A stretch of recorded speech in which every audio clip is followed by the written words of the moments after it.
comme on dit au quartier, c'est la goutte d'eau qui a débordé le vase. Et ils assumeront les conséquences. Et vous savez que quand la femme est fâchée, tous les secrets sont dehors, non? Ndoki vient aujourd'hui nous dire que c'est Kamto qui s'était autoproclamé qu'il a gagné l'élection. Ce n'est jamais le MRC. Ça voudrait dire qu'on nous a embarqués dans une filouterie, que nous tous nous sommes entrés là comme, c'est vrai, je ne suis pas un mouton d'épanouche, mais parce qu'on n'y a plus, que des gens avaient des preuves à leur disposition, et on a soutenu cela. Mais quand ça vient de Michel Ndoki, qui est de l'intérieur là-bas, pas n'importe qui vous dit que c'est Kamto lui-même qui a amené les gens au Dia, devant tous les médias, et dire qu'il avait tiré le pénalty, et ce pénalty est entré, pourtant c'était le mensonge, ça voudrait dire que tous ces gens doivent être on doit tous les arrêter, y compris même Michel Ndoki. Ça veut dire qu'ils ont risqué la vie des enfants des gens, qu'on a tués, certains sont en prison aujourd'hui, et ils savaient que c'était de la... ça veut dire que quoi? Je vais utiliser une expression un peu compliquée. C'était de la procrastination qu'ils ont vendue aux Camerounais. Donc, alors, vous dites que Michel Ndoki... Elle a dévoilé le secret. Avoue que Kamto vous a menti, hein? Oui, j'ai dit qu'on doit les arrêter. On doit arrêter ces gens. Y compris elle-même, là où elle est dans son exil en Côte d'Ivoire, là-bas. Ça voudrait dire qu'ils ont risqué la vie des enfants, des gens qui souffrent aujourd'hui en prison, abandonnés à eux-mêmes, y compris ceux qui ont perdu de leur vie. Dans une histoire où eux, ils devaient se partager de l'argent, s'enrichir, positionner leurs enfants dans des pays en Occident pour faire des études. Et on nous a embarqués dans une filouterie qu'aujourd'hui, ça sort comme ça sort. Parce que c'est Ndoki le dit.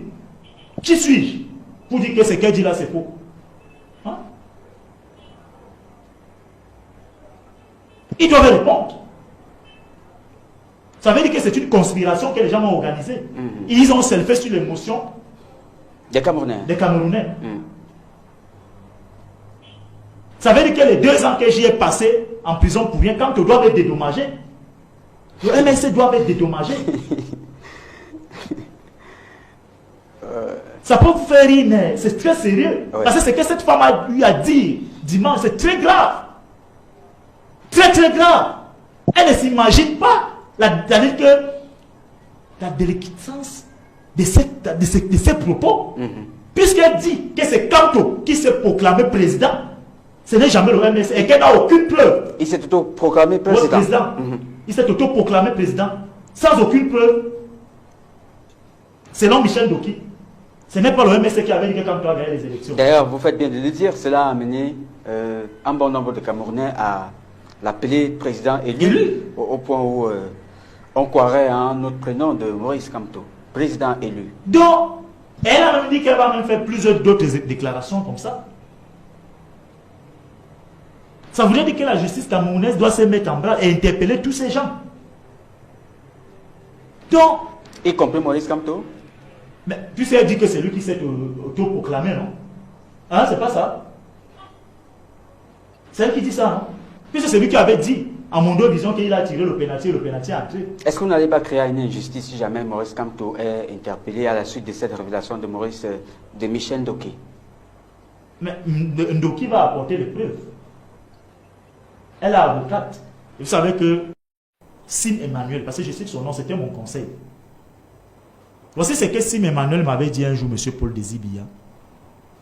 Il dit... Ce n'était pas confidentiel? C'était pas... Non, même moi je parle. Il n'y a pas de confidentialité de quoi. On parle. Après mon audition au service central de recherche,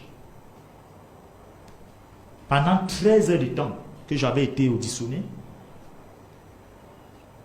en présence de mon conseil qui était Maître Emmanuel Sim. Oui. J'ai été auditionné pendant 13 heures de temps. Quand je vous dis même auditionné, là, ça dit que tout tournait pour que je dise que c'est Kamto qui était derrière moi. Pourtant, il n'y était pour rien. Vous connaissez, on ne va plus refaire l'histoire. Mais elle doit toujours être refaite pour les inconscients. Alors, au sorti de cette audition, Sim Emmanuel a récupéré la vidéo que vous vous souvenez très bien qui avait été réalisée au lieu dit arrêt bus à Acropole le 16 avril 2020, où j'appelais les Camerounais à se mobiliser pour l'assaut final à la poste centrale le 18 avril. J'avais été interpellé la veille le 17. Il est allé à Santa Barbara, selon ses dires à lui, Sim Emmanuel, présenter ma vidéo à Maurice Kamto pour dire à Kamto que voici un jeune qui s'est engagé pour toi, il est un soutien indéfectible pour toi, il a appelé une manifestation parce que ton élection a été volée. Et il a été interpellé, torturé, ensauvagé. Je sors comme ça, j'ai pris part à son audition. Vous savez ce que Kamto lui avait répondu selon ce que Sim m'a dit? Dites-nous. Il a dit, c'est monsieur-là, c'est monsieur-là, c'est monsieur-là, je ne le connais pas. Avec des involtures. Et mettez Sim, Emmanuel. Lorsqu'on s'était retrouvé à ma première audience, nous sommes là en 2020, il m'a dit, il avait été choqué. Il avait été choqué parce que pour lui, la réponse de Kamto était un mépris méchant à mon égard.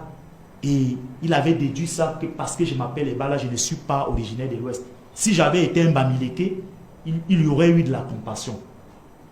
Je vous dis ça pourquoi?